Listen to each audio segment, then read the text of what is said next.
বর্তমানে হলো 1600 টাকা কেজি।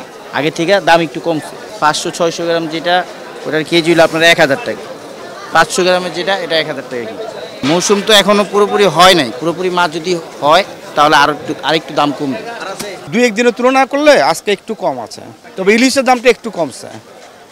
1.5 কেজি ওজনে ইলিশ 2000 টাকা করে কেজি কিনছে পার কেজি। 28 আজকে পাইকারি 53 টাকা, তো ওটা আমাদের আনার খরচ পড়ে 54-55 টাকা পড়বে। 56, 57, 58 বিক্রি করতে হবে।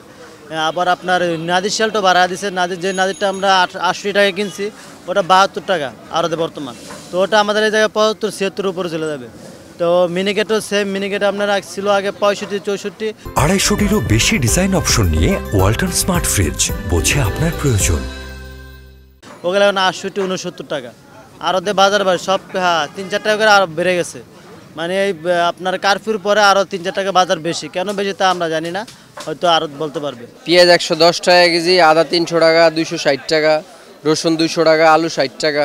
দাম একই রকম আছে।